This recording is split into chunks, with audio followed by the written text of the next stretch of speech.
Hello students, how are you? Welcome to SBS English classes. We are here to study video number 4 from the lesson The Rat Trap, written by Selma Lagerlof. Video number 4 में आपका स्वागत है। और video number 4 शुरू करने से पहले थोड़ा सा हम पीछे की बात जान लेते हैं।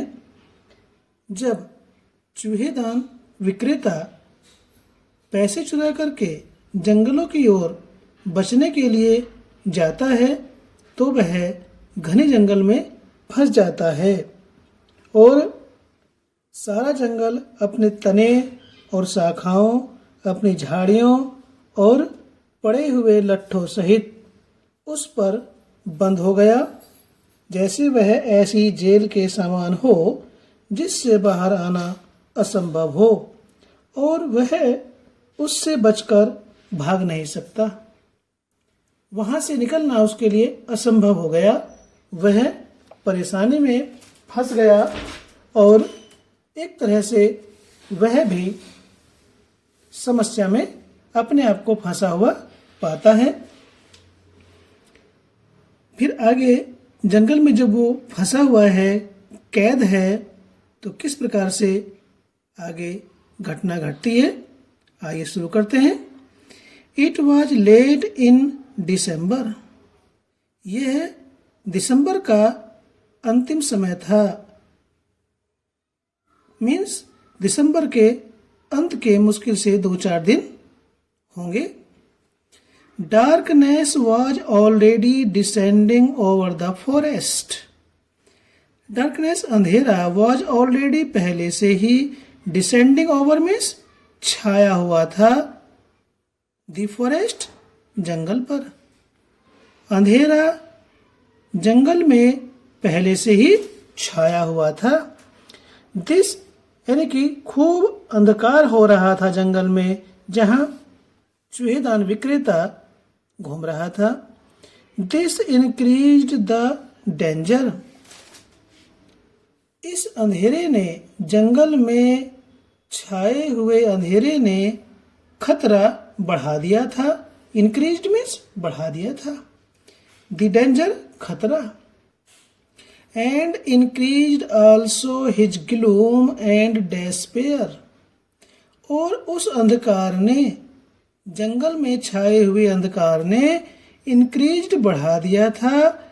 आल्सो हिज ग्लूम, ग्लूम कहते हैं नीरसता, उदासी, एंड डेस्पेयर और निराशा। और उस अंधकार ने चूहेदान विक्रेता की नीरसता, उदासी और निराशा को भी बढ़ा दिया था। Finally he saw no way out. आखिरकार या अंत में, फाइनली मीन्स अंत में, he saw उसे दिखाई दिया, no way out कोई भी मार्ग बाहर जाने का। अंत में उसे उस जंगल से बाहर जाने का कोई मार्ग नहीं दिखाई दिया। And he sank down on the ground. Sank down on the ground means he fell down on the ground. वह जमीन पर गिर पड़ा। Tired to death. Tired वह इतना थका हुआ था मानो वह मर गया हो। इतना थक करके अशक्त हो गया था कि उससे हिलना डुलना भी मुश्किल हो रहा था। थिंकिंग और वह सोच रहा था that his last moment had come. Moment means क्षण, पल, कि उसका अंतिम पल, अंतिम क्षण, लास्ट मोमेंट अंतिम क्षण, हैड कम आ गया है। जमीन पर पड़े पड़े वह इतना थका हुआ था जैसे कि मर गया हो। जमीन पर पड़े पड़े सोच रहा था कि भाई अब उसका अंतिम समय आ गया है, अब वह मर ही जाएगा। But just as he laid his head on the ground. But just as, परंतु जैसे ही laid उसने रखा, his head अपना सिर, on the ground जमीन पर, जैसे ही उसने जमीन पर अपना सिर रखा, he heard a sound, उसने एक आवाज सुनी, a hard regular thumping, hard कठोर, रेगुलर मीन्स नियमित रूप से लगातार, थंपिंग मीन्स पीटे जाने की आवाज, यानी कि ऐसे कठोर और निरंतर लगातार पिटने की आवाज आ रही थी जैसे किसी चीज से दूसरी चीज को पीटा जा रहा हो. There was no doubt as to what that was. There was no doubt. अब इस बात में कोई संदेह नहीं था कि as to what that was, कि वह क्या है. वो जो आवाज पीटने की आ रही थी वो किस चीज की है, इसमें कोई संदेह की बात नहीं थी. यानी कि उसे लग रहा था कि किसी चीज से दूसरी चीज को पीटा जा रहा है, जैसे कि हथौड़े से किसी चीज को पीटा जाता है, उस पर मारा जाता है, इस प्रकार की आवाज उसको सुनाई दे रही थी. He raised himself, उसने अपने आप को उठाया, वह जमीन पर पड़ा हुआ था, जमीन से उठा. Those were the hammer strokes from an iron mill, he thought. वह जमीन पर पड़े पड़े सोचता रहा कि those are the hammer strokes from an iron mill.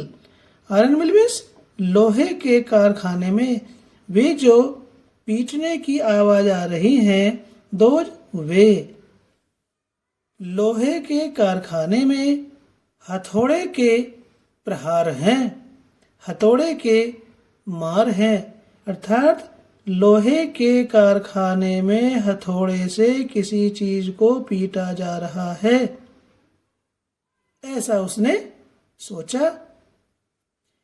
There must be people nearby. Nearby means समीप, कि जहां से यह आवाज आ रही है, टक टक की पीटने की आवाज, वहां कुछ लोग होने चाहिए. उसके समीप, नियर बाय में समीप, कि उसके समीप लोग अवश्य होने चाहिए, ऐसा उसने विचारा. He summoned all his strength. आगे ऑथर कहती हैं कि उस चूहेदान विक्रेता ने, He summoned all his strength का मीनिंग है उसने अपनी सारी शक्ति बटोरी, उसने हिम्मत जुटाई. got up और खड़ा हुआ. and staggered in the direction of the sound. staggered means लड़खड़ाते हुए चला. in the direction दिशा में, of the sound आवाज आ रही, और वह आवाज आ रही दिशा की ओर लड़खड़ाते हुए चला. The Ram's Jaw iron works, which are now closed down, were not so long ago a large plant. The Ram's Jaw iron works, ये कारखाने का नाम है. Which are now closed down, जो अब बंद पड़े हुए हैं. Were not so long ago, कुछ दिनों पहले. Not so long ago means कुछ दिनों पहले ही, अधिक समय नहीं हुआ, कुछ समय पहले ही. A large plant, एक बड़ा कारखाना था. Ram's Jaw iron works, जो अब बंद पड़ा हुआ है, were not so long ago, कुछ समय पहले ही. A large plant, plant में से पौधा नहीं है, कारखाना, फैक्ट्री, एक बड़ा कारखाना था. With smelter, rolling mill and forge with smelter. Smelter कहते हैं कि उस फैक्ट्री के अंदर, उस कारखाने के अंदर अयस्क से लोहा निकालने का कारखाना भी उसके अंदर था। रोलिंग मिल, रोलिंग मिल कहते हैं सरिया बनाने का कारखाना भी उसके अंदर था। एंड फोर्ज, और मिस्त्री की दुकान भी उसमें थी, लोहार खाने की दुकान भी उसमें थी, जिसे कहते हैं मिस्त्री खाना। तो उसमें लोहार की दुकान भी थी। किसके अंदर? रैम्स जो आयरन वर्क्स के अंदर, जो अब बंद पड़ा हुआ है। पहले वह क्या था? एक बड़ा कारखाना था जिसमें अयस्क से लोहा निकालने का कारखाना भी था, सरिया बनाने का कारखाना भी था और मिस्त्री खाना भी था, लोहार की दुकान भी थी। In the summer time long lines of heavily loaded barges and scows slid down the canal। आगे ऑथर कहती हैं, इन द समर टाइम, ग्रीष्म काल के समय में, गर्मियों में, लॉन्ग लाइन्स, लंबी लंबी पंक्तियां, ऑफ हैवीली लोडेड बार्जेज, भारी सामान से लदे हुए बजरे। बार्जेज में क्या होता है? बजरे। बजरे कहते छोटी नाव होती है। एंड स्काउज, और बड़ी नाव जिसे पलटे कहा जाता है। गर्मियों के दिनों में, गर्मी के मौसम में भारी भार से लदे हुए बजरे और पलटे स्लिड डाउन, फिसलते थे। द कैनाल, नहर में फिसलते थे। गर्मियों के मौसम में भारी भार से लदे बजरे और पलटे नहर में फिसलते थे। Which led to a large inland lake, जो चारों ओर से घिरी हुई बड़ी झील में आते थे। इनलैंड में चारों ओर भूमि से घिरी हुई झील, इनलैंड। तो जो चारों ओर से भूमि से घिरी हुई बड़ी झील में आते थे। And in the winter time the roads near the mill were black from all the coal dust which shifted down from the big charcoal crates। And in the winter time, और जाड़े के मौसम में, जाड़े के समय, द रोड्स, सड़कें, near the mill, उस कारखाने के समीप की जो सड़कें थी, were black from all the coal dust, were black, काली हो जाती थी या काली रहती थी, from all the coal dust, कोयले की धूल से। कोल मीन्स कोयला, कोयले की धूल से मील के आसपास की सड़कें जाड़े के मौसम में काली पड़ जाती थी या काली हो जाती थी। विच शिफ्टेड, वह कोयले की धूल, शिफ्टेड मीन्स छनकर गिर जाती थी, शिफ्टेड डाउन, छनकर गिर जाती थी या निकल जाती थी। From the big charcoal crates, crates means होता है टोकरियां, चारकोल कोयले की, बिग मीन्स बड़ी, यानी कि वो कोयले की धूल,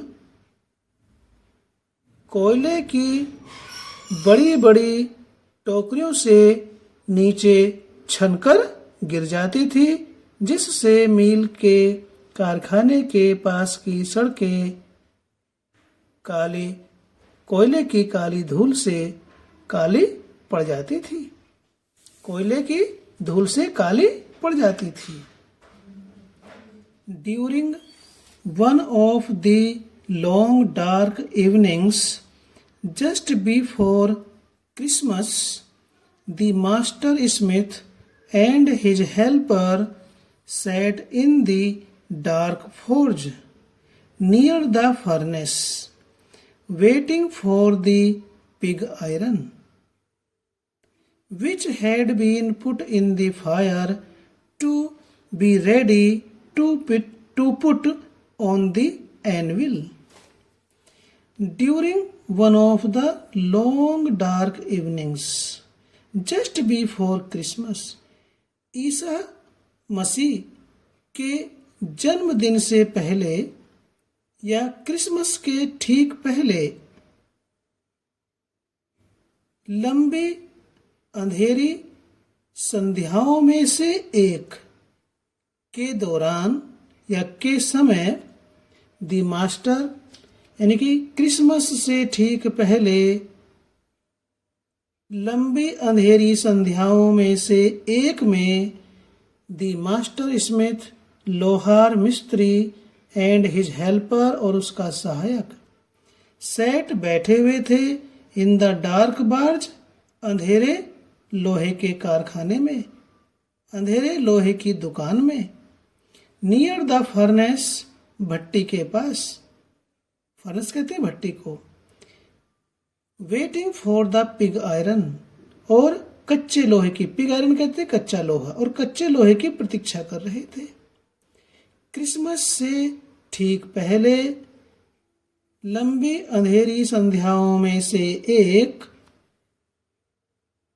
लोहार मिस्त्री और उसका सहायक अंधेरे लोहे की दुकान में या लोहे के कारखाने में भट्टी के निकट बैठे हुए थे, waiting for the pig iron और कच्चे लोहे की प्रतीक्षा कर रहे थे, उस कच्चे लोहे की प्रतीक्षा कर रहे थे, which had been put in the fire, which जिसे हैड बीन पुट रखा गया था इन द फायर आग में, यानी आग में उस कच्चे लोहे को गर्म करने के लिए रखा गया था ताकि उसे पीट करके इच्छा अनुसार आकार प्रदान किया जा सके।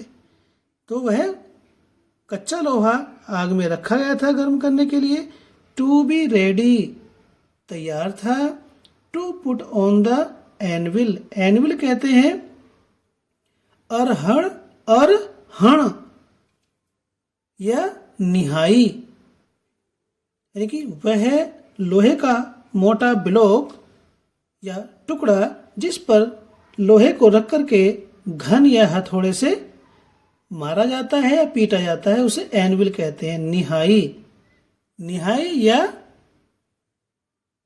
अहरण, एनविल मीन्स निहाई या अहरण।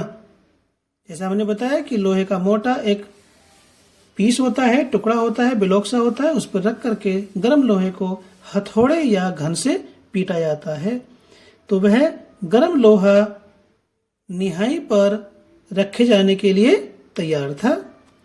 Every now and then, every now and then का मीनिंग है स्टूडेंट्स थोड़ी थोड़ी देर बाद में, वन ऑफ देम उन दोनों में से, लोहार मिस्त्री और उसके सहायक में से, सहायक दोनों में से एक, गोट अप उठता था, टू स्टर हिलाने के लिए, द ग्लोइंग मास गरम लोहे को, चमचमाते हुए लोहे को, यहाँ पर ग्लोइंग मीन्स गरम से अर्थ है, दहकते हुए लोहे को, with a long iron bar, लोहे की एक लंबी सलाख, बार में सलाख या छड़, लोहे की लंबी सलाख से या छड़ से गर्म लोहे को हिलाने के लिए या चलाने के लिए उनमें से एक उठता था।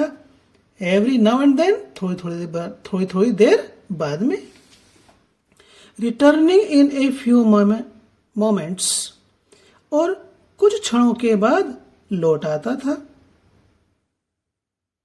ड्रीपिंग विद पर्सपिरेशन, और जब वो लौट कर आता था तो ड्रीपिंग मीन्स टपकता रहता, पर्सपिरेशन मीन्स